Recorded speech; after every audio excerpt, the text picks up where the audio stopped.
Olá e boas-vindas a quem está escutando a mais uma das nossas análises detalhadas.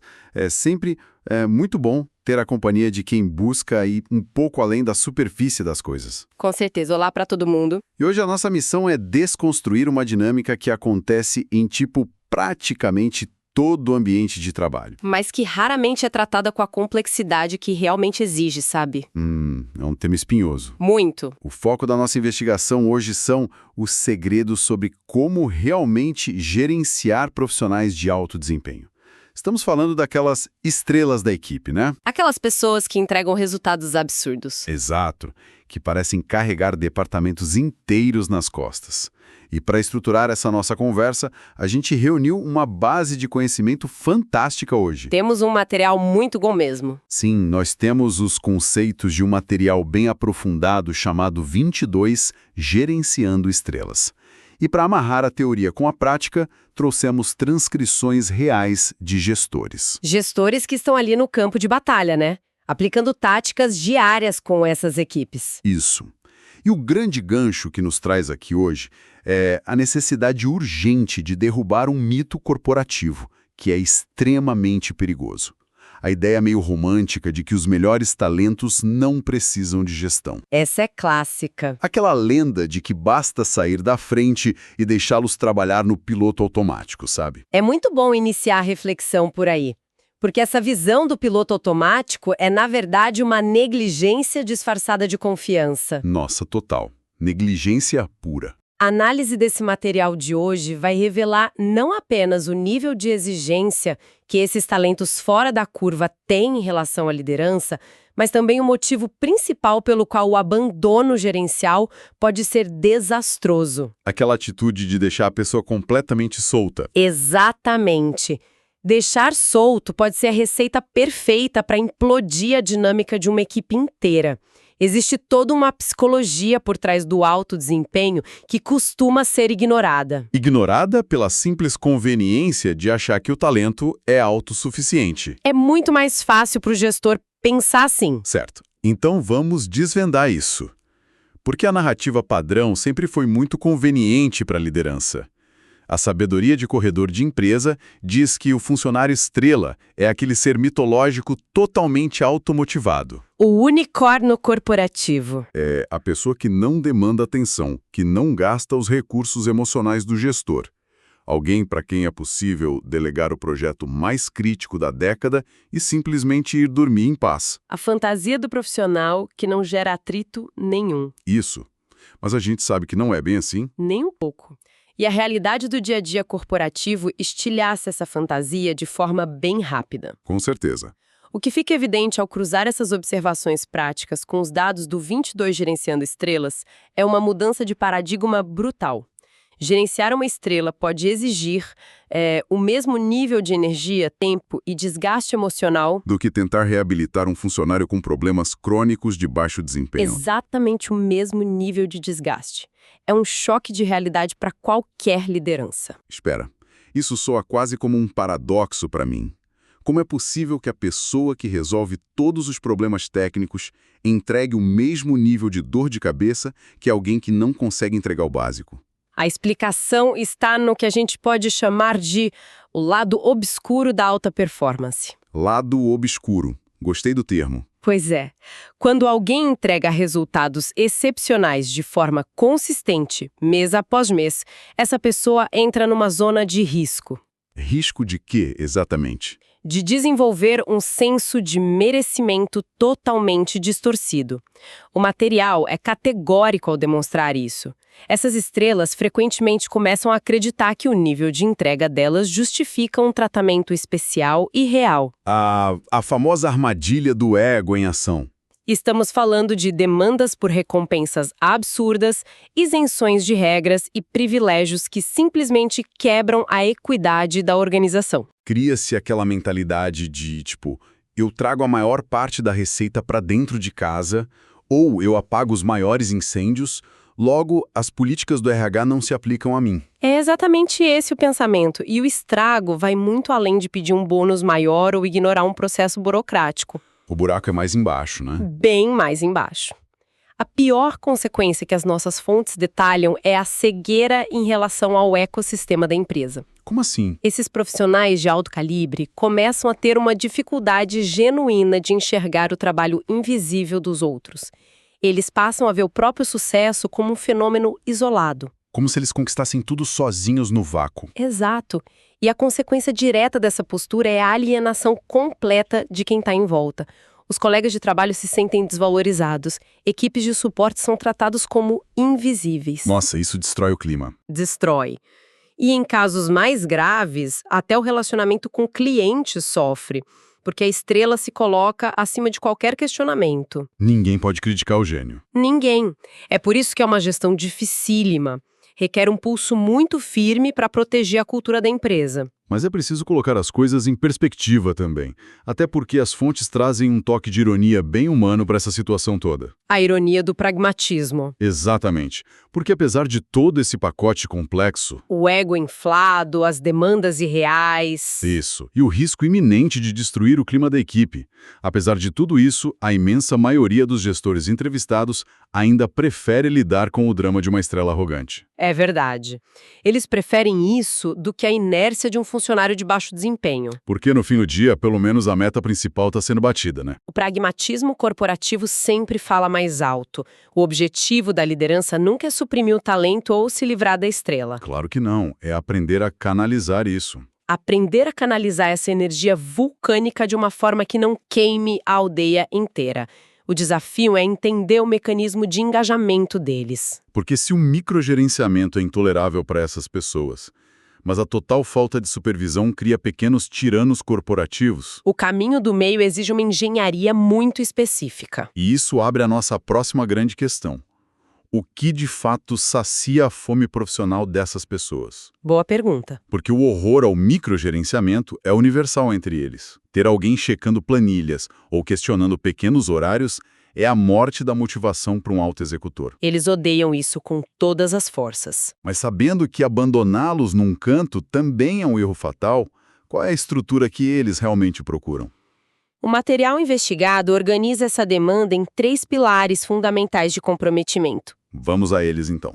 O primeiro pilar é uma orientação implacável para o aprendizado. Profissionais desse nível têm uma aversão quase física à estagnação. Ficar parado é o fim. Eles procuram ecossistemas onde o desenvolvimento de novas habilidades seja uma constante. Ficar muito confortável em uma posição é lido por eles como um sinal de alerta. Um sinal de que a carreira está morrendo. Perfeito, é exatamente essa a sensação. E tem um detalhe muito curioso sobre esse primeiro pilar nas fontes. Isso envolve uma necessidade constante de feedback da liderança. O que surpreende muita gente. Muito. Porque quebra aquele outro mito de que a estrela só quer ser aplaudida e deixada em paz. A realidade é que eles querem feedback duro, feedback estratégico. Eles não querem tapinha nas costas. Eles querem entender como alavancar os pontos fortes ao máximo, mas também exigem um mapeamento claro de onde estão errando, para poderem consertar rápido. É uma dinâmica muito parecida com a de um atleta olímpico, não acha? Nossa, sim. O talento natural do atleta está ali, mas a presença de um técnico apontando falhas milimétricas é o que garante a medalha de ouro. A analogia com esportes de alto rendimento é muito apropriada aqui, o que já nos conecta direto ao segundo pilar. Que seria? Estrelas exigem trabalhar ao lado de vencedores. Ah, isso faz muito sentido. A tolerância deles para a mediocridade ao redor é baixíssima. Zero tolerância. Eles precisam de provas concretas de que a gestão está ativamente caçando e retendo outros talentos de alto nível no mercado. Claro, ninguém quer ser o único motor de um navio gigante. Se eles olham para os lados e só veem pessoas encostadas ou desmotivadas... O ressentimento cresce numa velocidade assustadora. O ressentimento deve ser imediato. É imediato. Um profissional estrela que se vê forçado a compensar a falta de entrega dos colegas rapidamente se sente explorado. Ele pensa, por que eu estou dando 150% se o cara do meu lado está dando 20%? Exato. Eles querem um ambiente denso em talento, não só para manter o sarrafo da qualidade alto, mas para que haja uma divisão justa da carga intelectual e operacional. É a grande diferença entre fazer parte de uma equipe de elite e ser o salvador solitário de um departamento totalmente disfuncional. O que nos empurra direto para o terceiro pilar. Que é, sem dúvida, o coração da nossa análise de hoje. A necessidade visceral de tarefas cada vez mais desafiadoras. Eles precisam de problemas que os obriguem a esticar a própria capacidade, ampliando a especialização e testando os limites o tempo todo. A fome por complexidade é o que mantém esse pessoal acordado e engajado. E o que é fascinante aqui é dissecar a anatomia desse desafio. Porque é muito comum na liderança confundir desafio com volume de trabalho. É crucial a gente fazer essa distinção. A abordagem estratégica detalhada no material mostra que o buraco é muito mais embaixo. Porque jogar o dobro de planilhas ou o dobro de clientes no colo de uma estrela não é um desafio. É apenas uma punição. É punição por ser eficiente. O que mantém a faísca acesa é o trabalho diferente. É a novidade complexa. As fontes destrincham essa anatomia do desafio em 4 grandes modelos de tarefas. E explorar cada um desses modelos é tipo ler o manual de instruções do cérebro de um autoexecutor. Vamos passar por eles. Você pode nos guiar pelo primeiro modelo apresentado? Que são as tarefas transicionais. Claro. As tarefas transicionais são construídas em torno do choque do desconhecido. Choque do desconhecido. A lógica é pegar um profissional que tem domínio absoluto sobre o seu escopo atual e atirá-lo em um contexto muito mais amplo ou completamente inédito. O fator de engajamento aqui é a pressão brutal de voltar sem o iniciante, né? A necessidade de provar o próprio valor do zero. A vulnerabilidade que sugere um combustível e tanto para eles. Pense no cenário que as fontes apresentam. Um gestor pega o engenheiro mais brilhante e intocável da sua área e o coloca como membro mais inexperiente de um novo comitê de inovação. Ele perde o status de especialista na hora. Ou arranca a principal executiva de vendas da sua zona de conforto e a encarrega de um projeto temporário lá na área de logística. É desestabilizar a pessoa de propósito. Forçando-a a reconstruir a própria autoconfiança num terreno onde os antigos truques dela não funcionam. A desestabilização é a chave do crescimento nesse caso. Agora, o segundo modelo de desafio eleva a aposta para um nível sistêmico. São as tarefas orientadas à mudança. Onde o impacto é maior. Isso. Aqui, o talento deixa de focar apenas no próprio desempenho e passa a ser responsável pelo impacto organizacional. O desafio é consertar o que está quebrado na estrutura ou implementar o que nunca existiu. É basicamente entregar a eles a responsabilidade sobre a bagunça dos outros. O material lista os exemplos que são o pesadelo de muita gente, mas que é o sonho de uma estrela entediada. Com certeza. Liderar o lançamento de um produto que está atrasado e cheio de problemas técnicos. Ou a missão de demitir e recontratar uma equipe inteira do zero. Imagina a tensão. Ou ainda, atuar como facilitador para reescrever a declaração de missão de um departamento que perdeu o rumo há anos. É dar a caneta na mão da pessoa e dizer, olha, o sistema atual não funciona. Invente um novo. Envolve um risco político e operacional altíssimo e é exatamente a adrenalina desse risco que atrai essas estrelas. Sensacional. Agora, o terceiro modelo mapeado é, do ponto de vista psicológico, talvez o mais complexo de todos. As relações sem autoridade. Eu confesso que sou fascinado por essa dinâmica. É o teste definitivo da influência corporativa pura. Sim, porque a estrela geralmente vence pela força do próprio intelecto ou pela superioridade técnica dela ali no dia a dia. Mas nesse tipo de tarefa, a técnica não importa tanto. Não mesmo. O desafio é mover montanhas dentro da empresa. Conseguir aprovação de orçamentos, convencer departamentos rivais a colaborarem. Tudo isso sem ter o cargo de chefia estampado no crachá. É precisar de um favor urgente do departamento financeiro ou da equipe de TI, sem ter o poder formal para exigir absolutamente nada. Você tem que pedir. É a anulação da hierarquia como muleta. Sem autoridade formal, a estrela se vê obrigada a desenvolver e utilizar inteligência emocional profunda. Táticas de negociação, empatia, puro carisma. Os exemplos práticos do texto são excelentes termômetros para líderes. Imagina designar esse talento para estruturar e defender uma proposta altamente controversa. Diretamente para o conselho de administração da empresa. Ou colocá-lo para gerenciar o grande evento interno, onde os recursos dependem inteiramente da boa vontade e do esforço voluntário de colegas de outros setores. É uma prova de fogo real para descobrir se a estrela consegue liderar pessoas ou se apenas sabe executar tarefas muito bem. Imagina o choque de realidade para alguém arrogante descobrir que não consegue fazer ninguém de outro setor responder um e-mail. Simplesmente porque não soube pedir por favor. É um exercício de umidade pesado disfarçado de projeto. É verdade. E isso nos leva ao quarto e último modelo na anatomia do desafio: superando obstáculos. Esse eu acho que flerta com masoquismo corporativo. Trata-se de inserir o profissional propositalmente em cenários altamente adversos, onde o fracasso é a aposta mais segura logo no início. Não é sobre criar algo novo, é sobre sobreviver. Sobreviver e entregar resultados contra todas as probabilidades.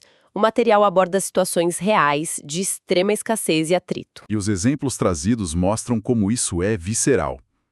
Pegar o seu melhor gerente de projetos e entregar a ele uma iniciativa que está sofrendo com cortes severos de orçamento. Ou incumbi-lo de avançar com um plano estratégico que sabidamente não tem o apoio da diretoria, exigindo que ele navegue num mar de ambiguidades políticas. Mas o exemplo de que mais gosto, pela pura atenção humana envolvida, é alocar intencionalmente essa estrela para trabalhar sob o comando de um chefe extremamente talentoso, porém notoriamente difícil. Aquele chefe temperamental, resistente a tudo. O jogo deixa de ser apenas sobre entregar o projeto e passa a ser sobre sobrevivência diplomática, manejo de conflitos em alto nível. A grande sacada dessa taxonomia toda é que a função da liderança muda radicalmente. O gestor deixa de ser um controlador de tarefas E passa a atuar quase como um curador de dificuldades. uma definição perfeita. A missão não é vigiar a estrela, mas sim projetar e fornecer cuidadosamente o tipo exato de atrito, obstáculo e complexidade, Que vai manter aquela mente operando na capacidade máxima. trazendo benefícios colossais para a organização no processo. Exatamente. Aqui é onde a teoria ganha contornos muito práticos e a coisa fica incrivelmente interessante para quem nos ouve. Porque dissecar esses desafios é ótimo, mas o material nos oferece uma janela para as trincheiras de verdade. Os relatos reais. Sim, temos os relatos transcritos de gestores detalhando as táticas de sobrevivência que usam no dia a dia com esses talentos de alto nível. E o primeiro gestor relata uma estratégia que brilha pela transparência quase agressiva, Ele transforma a própria rotina de trabalho num sistema de pontuação. usando uma analogia clara com o mundo dos esportes. A tática da escalação como tempo de jogo. É a meritocracia aplicada de forma visual e inquestionável na equipe. Esse gestor elimina a antiguidade ou o tempo de casa como fator de privilégio, né? O que por si só já evita muita complacência. A regra que ele estabelece é cristalina. Se o funcionário, mesmo sendo novato absoluto da equipe, demonstra consistência, resolve problemas e trabalha duro, Ele ganha o palco principal. no contexto prático, isso significa receber os melhores turnos, como a cobiçada noite de sexta-feira, que naturalmente traz mais movimento, visibilidade e, claro, rentabilidade. E a lógica inversa também é aplicada sem dó por ele. Se alguém começa a entregar resultados medianos, perde a titularidade e é escalado para a equipe do almoço de terça-feira. Qualquer pessoa que já trabalhou em serviços ou no mundo corporativo sabe bem o que é terça-feira de manhã. Ou no almoço. É aquele limbo onde absolutamente nada acontece, o tempo se arrasta e não há glória nenhuma. Nenhuma visibilidade. É uma mensagem de gestão implacável e muito eficaz. O alto desempenho é o único ingresso para os melhores projetos e turnos. Mas o relato do segundo gestor, esse entra num território profundo de economia comportamental. Ele introduz a tática dos chamados cartões M. Os cartões de motivação. Superficialmente, parece uma tática simples de bonificação, mas a engenharia psicológica por trás desse relato é riquíssima. Tem a ver com reforço positivo, né? Trata-se do poder do reforço positivo intermitente e imediato. A mecânica descrita na fonte é muito contagiante. O gestor anda literalmente com cartões de papel no bolso da calça durante o expediente. E o gatilho para entregar um cartão não é a conclusão de um grande projeto de meses. é a proatividade invisível do dia a dia. Se ele flagra um membro da equipe executando algo essencial, sem que ninguém tenha precisado pedir, ou resolvendo um problema antes que ele estoure na mão de alguém. Ele se aproxima e entrega um cartão M na hora. E juntar alguns desses cartões garante uma refeição grátis por conta da empresa. O grande truque dessa tática não é o valor financeiro do lanche. Não é sobre o dinheiro. É o elemento da surpresa constante. A refeição em si é secundária.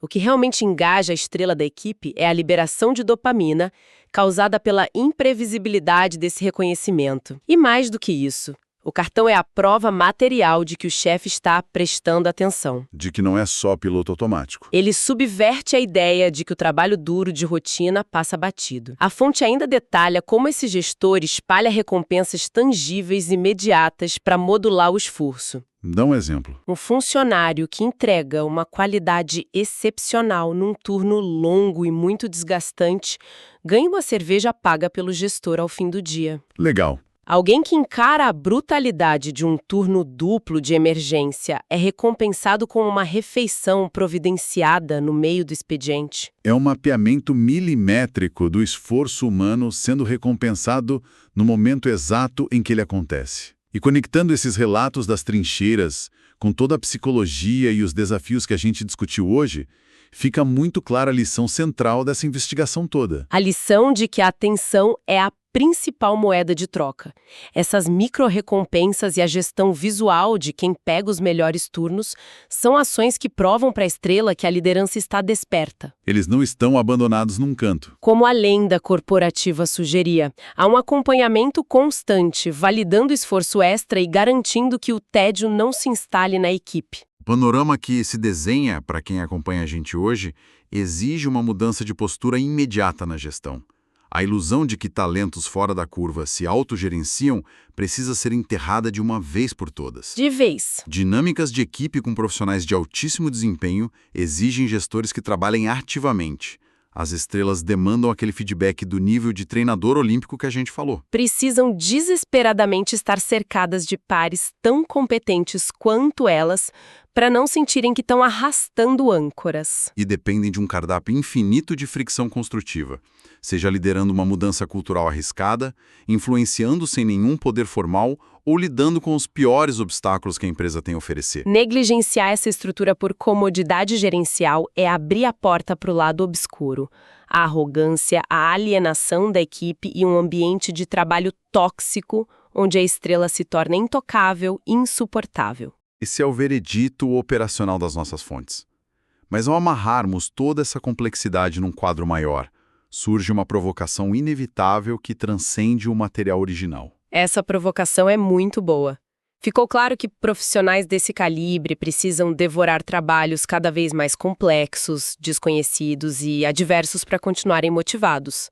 Mas todo ecossistema tem um limite. Um teto, né? Exato. O que acontece com a motivação e a utilidade dessa estrela quando a empresa, por seu tamanho ou maturidade, simplesmente esgota o seu estoque de grandes crises, inovações disruptivas ou obstáculos colossais? A empresa fica sem ter o que oferecer. É possível que o verdadeiro e trágico destino de todo funcionário com desempenho estelar seja, cedo ou tarde, engolir todas as oportunidades disponíveis e, inevitavelmente, superar e ter que abandonar o ambiente que o formou. Que reflexão espetacular para fechar o nosso raciocínio de hoje.